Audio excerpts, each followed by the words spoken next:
Olá, boa noite. 21ª Feira de Economia Popular Solidária inicia na próxima semana. A ideia é reunir e oportunizar esse conjunto de empreendimentos da economia, nós chamamos economia solidária, possibilitando a geração de trabalho e renda na nossa cidade. CPI que trata de óbito de criança em Hospital de Passo Fundo iniciou suas oitivas.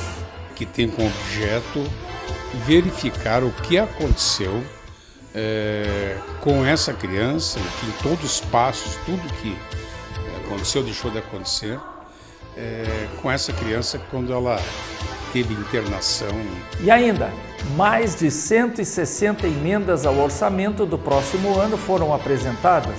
Do total de 167 emendas produzidas pelos vereadores, os maiores aportes foram para áreas como saúde e segurança pública.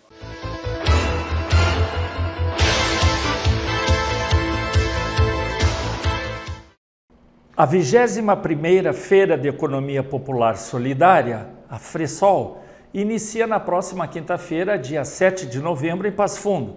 Mas antes disso, nós conversamos com o coordenador do evento para saber todos os detalhes.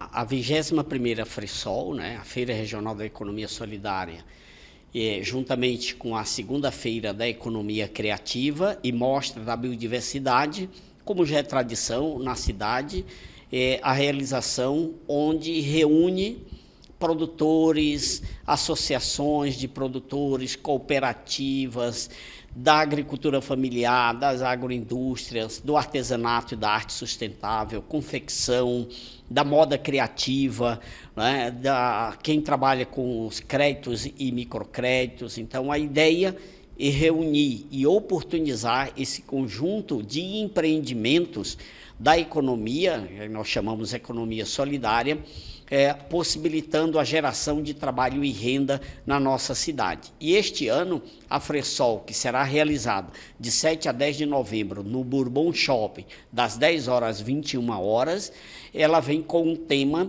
da reconstrução.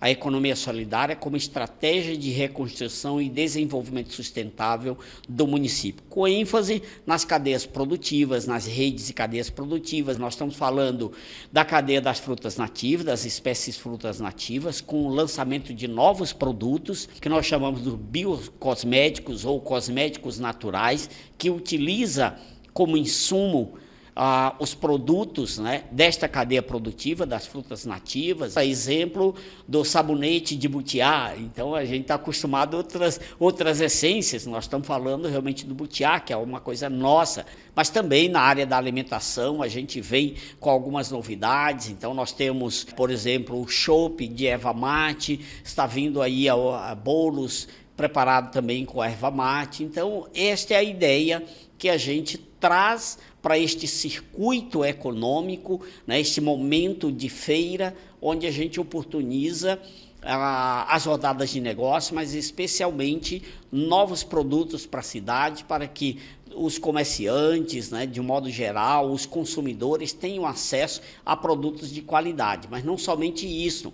É uma feira que tem a preocupação e a responsabilidade com o tema da sustentabilidade, com a proteção do meio ambiente. Essa grande novidade também no sentido de trazer para ali cases de empreendimentos que estão sendo realizados utilizando a inovação, a tecnologia, para que a gente possa entender cada vez mais que a economia solidária, ela não é uma economia da assistência ou uma economia para pobres, Na verdade, a economia solidária ela surge para que não existam pobres e miseráveis, muito pelo contrário, a gente possa contribuir com a produção de bens e serviços, contribuindo para o PIB do nosso município, da região e do estado. A economia solidária, nos seus mais de 30 anos, no Brasil, ela continuou com essa pegada, com essa preocupação de uma produção cada vez mais sustentável. E aí vamos combinar com o nosso desfile de moda, que traz como proposta,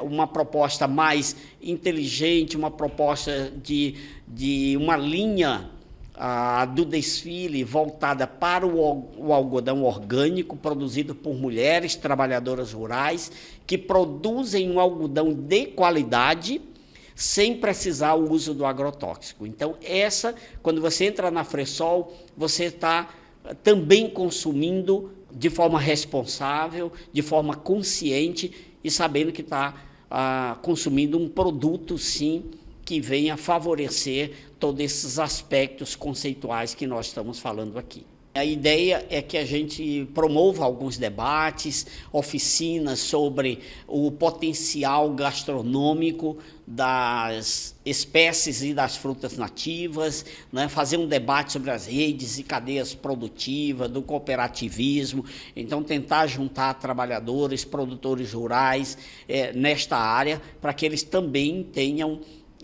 um amplo conhecimento de uma produção sustentável, de uma agricultura cada vez mais, né, que ela se consolida como importante cadeia produtiva que contribui para o PIB do Brasil, né, como a gente tem visto e tem sido significativo. Nós costumamos dizer que a Fresol ela se consolida como o maior evento de economia solidária do Norte Gaúcho. Mas nós sabemos que temos feiras internacionais da economia solidária realizadas em Santa Maria, que tem também a participação da Fresol diretamente nesta feira, na feira estadual em Porto Alegre, que ocorre em dezembro. O Rio Grande do Sul tem sido um exemplo para o Brasil, né, de organização, de cadeias produtivas, de redes, de mobilização em prol do fortalecimento cada vez mais da economia solidária com uma política pública. E este ano especialmente porque ela vem junto com as conferências da economia solidária, onde nós vamos debater propostas de políticas públicas de fortalecimento da Secretaria Nacional da Economia Solidária, do Conselho Estadual da Economia Solidária, mas também nos nossos municípios de termos fortalecido a política de economia solidária. E depois do intervalo, vamos conferir como foram as primeiras oitivas da CPI da Saúde.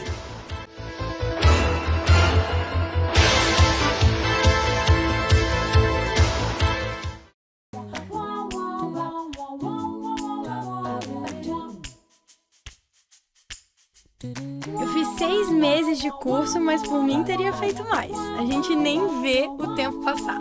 Consegui realizar o sonho de morar fora e ainda melhorar meu inglês. Fiz amigos pra vida toda. E voltei pro Brasil, mas já fui visitar os amigos que fiz fora. Tô planejando a próxima visita porque sou dessas. Bom que agora tá bem mais fácil de renovar o passaporte, então já é meio caminho andado. Eu acho que quase todo mundo tem que ter uma experiência de morar fora.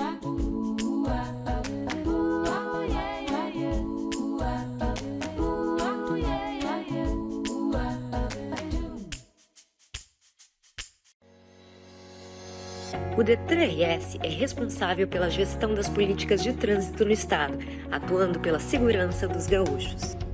Com apenas 712 servidores, o DETRAN-RS gerencia diretamente um universo de mais de 5 milhões de condutores e o controle de toda a vida útil de uma frota de mais de 7 milhões de veículos, desde o primeiro emplacamento até a desmontagem ou reciclagem.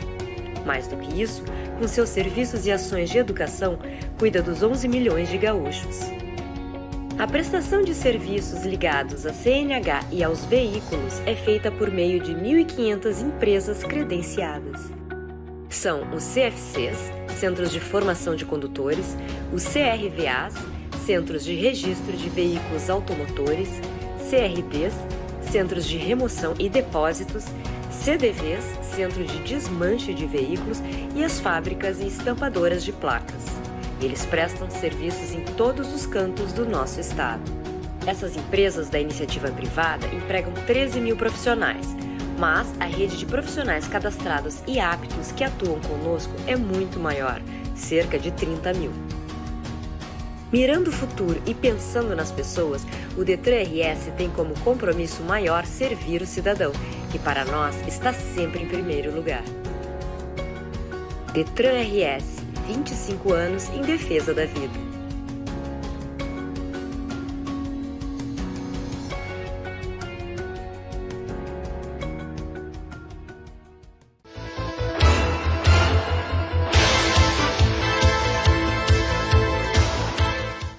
A A CPI instaurada para apurar razões para a morte de criança em hospital de Passo Fundo no último mês de junho iniciou as oitivas.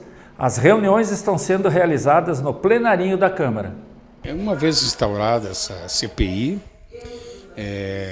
que é uma comissão parlamentar de inquérito por determinação ou sugestão do vereador Candeia, que tem como objeto verificar o que aconteceu com essa criança, enfim, todos os passos, tudo que aconteceu, deixou de acontecer, com essa criança quando ela teve internação no hospital César Santos, depois no hospital municipal, ela acabou falecendo.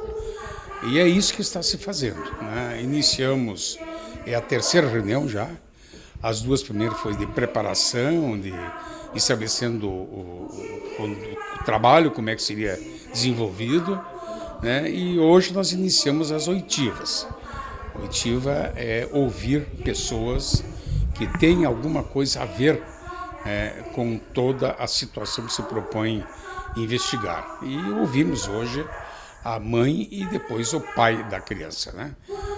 Amanhã nós vamos continuar com oitivas, já ouvindo diretores de hospital e médicos, né? Que trataram da criança quando ela passou pelos hospitais. Eu digo vamos ouvir, mas de repente nem é tanto assim, porque algumas coisas podem acontecer. Entra, por exemplo, um pedido de transferência ou alguém que entra com um pedido judicial para não se manifestar, mas em princípio amanhã, a partir das 8h15, estaremos aqui ouvindo mais pessoas para tentar elucidar, tentar ver o que aconteceu com essa criança que acabou indo a óbito. A equipe ressalta que pretende realizar as ações de modo criterioso, visando uma apuração precisa dos fatos. Alberi salientou o prazo para o fechamento dos trabalhos. 11 de dezembro, com certeza, estaremos avaliando o relatório final, com certeza. Porque entra em recesso a Câmara de Vereadores, então no momento que entra em recesso, tudo para. Não se continua no outro ano. Então nós temos a obrigação de fazer todos os oitivos necessários, de manhã, de tarde, de noite, para encerrar no tempo adequado. E nós também conversamos com o vereador Alberi Grando sobre as mais de 160 emendas impositivas apresentadas pelos parlamentares para o orçamento do próximo ano. Ao todo, o valor destinado supera os 20 milhões de reais. Na última semana, se encerrou o prazo para a apresentação das emendas parlamentares. Do total de 167 emendas produzidas pelos vereadores, os maiores aportes foram para áreas como saúde e segurança pública. A Câmara de Vereadores está praticamente há 6 meses tratando desse assunto. Eu, particularmente, sou contrário a qualquer tipo de emenda, né? Ela existe, está se utilizando, mas eu já tenho me manifestado várias vezes que não sou favorável que o Executivo repasse ou determine, né? E, na verdade, não é de agrado de qualquer Executivo, porque o Executivo é que foi eleito para trabalhar o recurso, o dinheiro, e não o Parlamento. O Parlamento não tem essa função, mas, justa pressão do próprio Parlamento, o Executivo acaba passando um determinado recurso para que os parlamentares determinem onde é que esse recurso vai. Faz mais de 6 meses que nós tratamos quase que exclusivamente disso, né? Então, um trabalho grande, exaustivo, né? Onde cada vereador determina, né, de acordo com a sua cota, para quem que vai determinar, vai enviar esse recurso, né? Isso foi feito dentro do trabalho normal da Câmara de Vereadores, né? E cumprimos com aquela nossa obrigação. Como eu falei, né, eu não sou favorável às emendas.